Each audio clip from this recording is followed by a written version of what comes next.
Welcome to my YouTube channel V topic update में आपका स्वागत है।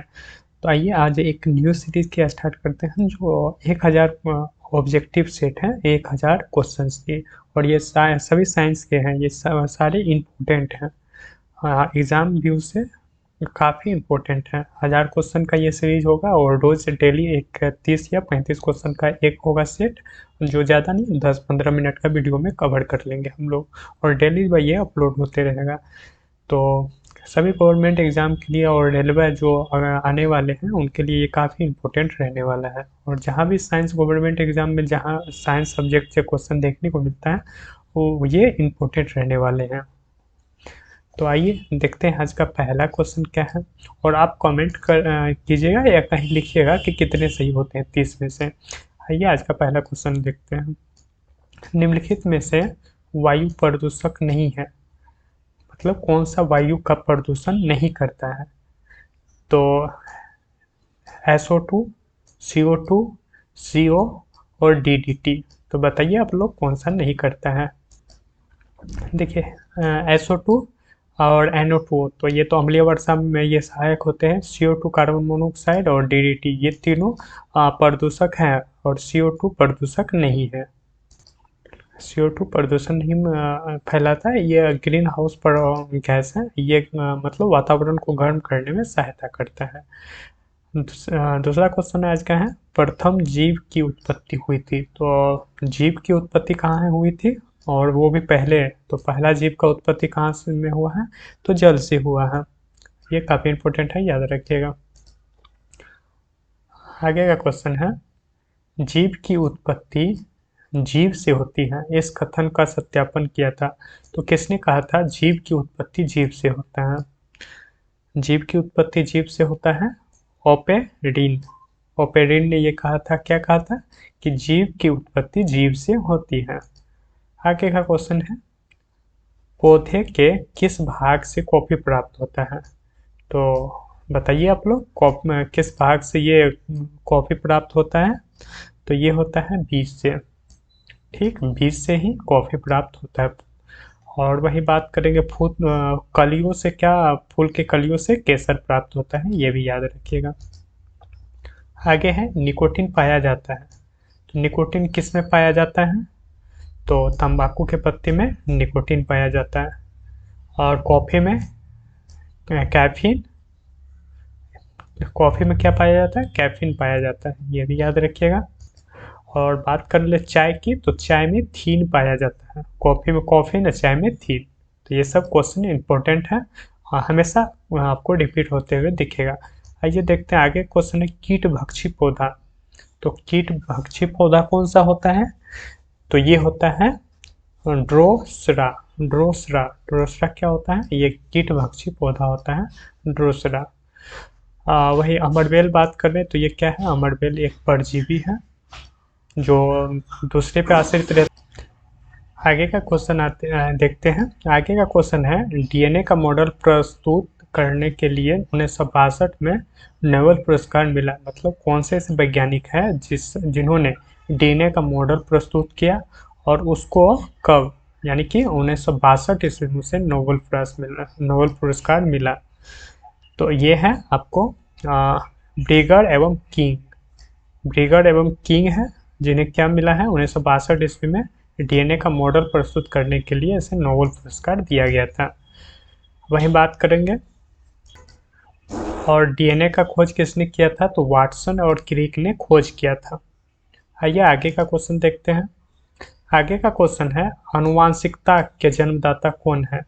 तो आनुवांशिकता का जन्मदाता या आनुवांशिकता का पिता किसे कहा जाता है, तो ये है आपको मेंडल। मेंडल को क्या कहा जाता है, आनुवांशिकता का पिता या जन्मदाता कहा जाता है। आगे है, आलू क्या है। आलू क्या है, आलू एक तना है। तना का रूपांतरण है आलू, तो ये याद रखिएगा। काफ़ी बार ये पूछा गया है। इसी तरह पूछ लिया जाता है तना का रूपांतरण, जैसे हल्दी आदि, ये सब भी तना का ही रूपांतरण है। आगे आइए देखते हैं, चेचक के वैक्सीन को सर्वप्रथम, यानी वैक्सीन होगा ये, चेचक के वैक्सीन को सबसे पहले तैयार किया था किसने? तो चेचक से, याद रखिए जेनर। चेचक के टीके की खोज किसने की? तो जेनर ने किया था। वहीं लुईस पास्चर किसने किया था? तो रेबीज के टीके की खोज लुईस पास्चर ने किया था। आगे है क्वेश्चन, निम्नलिखित में से कौन सी बीमारी पर काबू पा लिया गया है? तो इसमें से कौन सा बीमारी है जिस पे काबू पा लिया गया है? तो ये है टीबी। तो आप जानते होंगे टीबी मुक्त भारत 25 में घोषित हो गए हैं। तो ये याद रखिएगा। आगे का क्वेश्चन है, भारत के लोगों की वसा में क्या पाया जाता है? भारत की लोगों की वसा में क्या पाया जाता है? तो बताइए। ऑप्शन ये रहा आपको, 1 से 12 ppm, 1 से 30 ppm, या 31 से 50 ppm, या DDT बिल्कुल नहीं। तो ये हो जाएगा आपको, ये पाया जाता है 1 से लेकर 30 ppm, इसी को DDT कहा जाता है। तो भारतीय लोगों में 1 से 30 ppm पाया जाता है फैट। आगे का क्वेश्चन है, प्राकृतिक कीटनाशक, जो प्राकृतिक कीटनाशक है एजाडिर कटीन, एजाडिर कटीन प्राप्त होता है। ये जो है कहाँ से प्राप्त होता है? एजाडिरन कटीन, एजाडिर कटीन ये प्राप्त कहाँ से होता है? ये प्राकृतिक कीटनाशक है। तो ये प्राप्त होता है आपको नीम के पेड़ से, नीम के पेड़ से ये प्राप्त होता है। आगे है, एंटीबायोटिक होता है। तो एंटीबायोटिक क्या होता है? तो एंटीबायोटिक होता है आपको, ये होते हैं दवाई। पौधे एंटीबायोटिक नहीं होते हैं, सिरप्स नहीं होते हैं, टॉक्सिन्स नहीं होते हैं, दवाएं होते हैं। एंटीबायोटिक का दवाई आते हैं, ये याद रखिएगा। आगे है, निम्नलिखित में कौन दूध को दही बनाता है? तो दूध को दही बनाता है लैक्टोबैसिलस, याद रखिएगा। बैक्टीरिया है ये, और ये दूध मतलब दूध से क्या करता है? दही बनाने में मदद करता है। आगे है इन्फ्लुएंजा, काफ़ी इम्पोर्टेंट है, इसे आप लोग का अच्छे से याद कर लीजिएगा। इन्फ्लुएंजा, ये इन्फ्लुएंजा जो है H1N5 को अधिक प्रचलित रूप में जाना जाता है स्वाइन फ्लू। तो ये प्रचलित है, वायरस है स्वाइन फ्लू का, याद रखिएगा। काफ़ी बार ये पूछा गया क्वेश्चन। आगे है रडार का आविष्कार। मैंने अभी सब एक सीरीज में साइंस वाले में ये टॉपिक में करवाया हूँ। तो रडार का आविष्कार किसने किया है? तो रडार का आविष्कार किया है रॉबर्ट वाटसन ने। कौन किए हैं? तो रॉबर्ट वाटसन ने रडार का आविष्कार किया है। आगे है, मनुष्य में एफ्लाटॉक्सिन, मनुष्य में जो है एफ्लाटॉक्सिन खाद्य विषाक्त द्वारा सामान्यतः कौन सा अंग प्रभावित होता है? तो एफ्लाटॉक्सिन से मनुष्य का कौन सा अंग प्रभावित होगा? तो ये होता है आपका यकृत। यकृत जो लिवर होता है ना, वो एफ्लाटॉक्सिन से खराब होता है हमें। तो ये एफ्लाटॉक्सिन खाद्य विषाक्त द्वारा नहीं लेना चाहिए, इससे बचना चाहिए। ठीक, आगे है निम्नलिखित में से किस विटामिन में कोबाल्ट होता है? तो B12, विटामिन B12 में क्या है? कोबाल्ट पाया जाता है, और इसका नाम है साइनोकोबालामिन। साइनोकोबालामिन इसे नाम से जाना जाता है। वहीं B1 को थायमिन से जाना जाता है, याद रखिएगा। आगे है, इनमें से रक्तदाब का मापन किसके द्वारा? तो स्फिग्नोमैग्नोमीटर द्वारा रक्तदाब का माप किया जाता है, काफ़ी इम्पोर्टेंट है ये। आगे है, विद्युत उत्पन्न करने के लिए कौन सी धातु का उपयोग होता है? तो देखिए, विद्युत उत्पन्न करने के लिए हम कौन सा धातु का उपयोग करते हैं? तो देखिए, यूरेनियम का प्रयोग किया जाता है। आप जानते होंगे पहले विखंडन करवाया जाता है, उसके बाद हम विद्युत उत्पन्न करते हैं। तो ये यूरेनियम का किया जाता है नाभिकीय विखंडन में। तो वही उसी से पूछ रहा है विद्युत उत्पन्न करने में किसका उपयोग करते हैं। लोलक की कालावधि क्या होती है? जो घड़ी का जो लोलक होता है उसका टाइम पीरियड क्या होता है? इसी को बोला जाता है आवर्तकाल। तो इसका हो जाएगा लंबाई के ऊपर निर्भर करती है। तो जैसे ही लोलक का लंबाई बढ़ेगा तो इसका आवर्तकाल बढ़ जाएगा और घटेगा तो आवर्तकाल घट जाएगा। तो ये याद रखिएगा। आगे है चुंबक सुई किस तरह संकेत करती है। तो चुंबक का जो सुई होती है वह कैसे संकेत करती है, तो ये उत्तर की ओर संकेत करेगी। और ऐसे चुंबक जो है स्वतंत्र रूप से लटका दिया जाए तो उत्तर दक्षिण की ओर घूमी रहती है, मुड़ी रहती है। तो ये भी याद रखिएगा।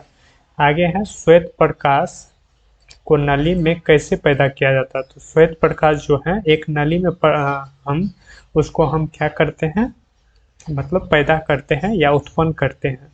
तो हम कैसे करेंगे, तो तंतु को गर्म करके क्या होता है, तंतु को गर्म करने पर ये श्वेत प्रकाश उत्पन्न होता है। आगे है महासागर में जो होती है ऊंची जल तरंगे कैसी होती है। तो ये मतलब कैसे होती है, मतलब क्यों, किस किस कारण से ये जो होता है ना तरंगे उठती है महासागर में। तो ये होता है, आपको देखते होंगे चंद्रमा से होता है। जब सूर्य या चंद्र ग्रहण होता है, जब तीनों एक सिध में होता है तो उस टाइम तरंगे महासागर में उठती है। आगे है कमरे को ठंड किया जा सकता है। तो हम कैसे ठंड करेंगे, तो संपीड़ित गैस को छोड़ने से। कमरे में संपीड़ित गैस अगर छोड़ेंगे तो क्या होगा, कमरा ठंडा हो जाएगा। आगे का क्वेश्चन है प्रकाश में 7 रंग होते हैं और रंगों को अलग करने का क्या तरीका है।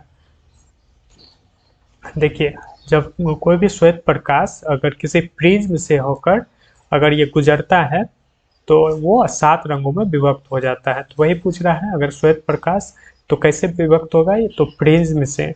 तो प्रिज्म से हम इसे अगर परावर्तित करते हैं तो वो 7 रंगों में विभक्त हो जाएगा। आगे का क्वेश्चन है सूर्य ग्रहण तब होता है, सूर्य ग्रहण कब होता है। देखिए, काफ़ी अच्छा कॉन्सेप्ट है। मान लीजिए सूर्य ग्रहण हो रहा है, तो ये सूर्य है और ये पृथ्वी है और बीच में अगर ये चांद आ जाए तो ये है सन, ये है अर्थ और ये है मून। अगर मून बीच में आ जाए तो क्या होगा, ये हो जाएगा सूर्य ग्रहण लग जाएगा। वहीं अगर चंद्र ग्रहण होता तो पृथ्वी अगर वहीं अगर चंद्र ग्रहण होता है तो अगर पृथ्वी बीच में हो तो चंद्र ग्रहण होगा। चलिए आगे का क्वेश्चन देखते हैं। आगे का क्वेश्चन है सबसे छोटा दिन कब होता है। तो सबसे छोटा दिन कब होता है, तो ये होता है 23 दिसंबर को। सबसे छोटा दिन कब होता है, 23 दिसंबर को, याद रखिएगा। आगे है सोना को घोला जाता है। तो सोना किस में घुल जाता है, तो एक्वाडोरेजिया कहा जाता है। उसमें क्या होता है, तो 3 अनुपात में HCl होता है और 1 अनुपात में नाइट्रिक अम्ल होता है। तो ये याद रखिएगा। HCl का 3 अनुपात होता है और 1 अनुपात हो जाता है आपका HNO3 का। तो ये होता है, इसमें सोना होता है क्या, घुल जाता है। इसी को एक्वाडोरेजिया भी कहा जाता है, काफ़ी इंपॉर्टेंट है। हाँ, आगे का क्वेश्चन देखते हैं। चूहे मारने का जहर किस रासायनिक पदार्थ से बनता है। तो चूहा जो मारा जाता है तो वो उसमें क्या होता है, तो चूहे मारने में पोटेशियम साइनाइड होता है, चूहे मारने की दवा में। आगे का क्वेश्चन है हाइड्रोजन को जलने से क्या बनेगा। तो हाइड्रोजन जब जलता है तो पानी बनता है। हाइड्रोजन को जलाने से क्या होता है, पानी बनेगा। तो ये था सारे इम्पोर्टेंट क्वेश्चन हैं। इसी तरह मैं रोज 30 क्वेश्चन या 35 क्वेश्चन रहेगा एक सेट में और काफ़ी इंपॉर्टेंट रहने वाला है सभी एग्जाम के लिए। चलिए थैंक्स, मिलते हैं नेक्स्ट वीडियो में।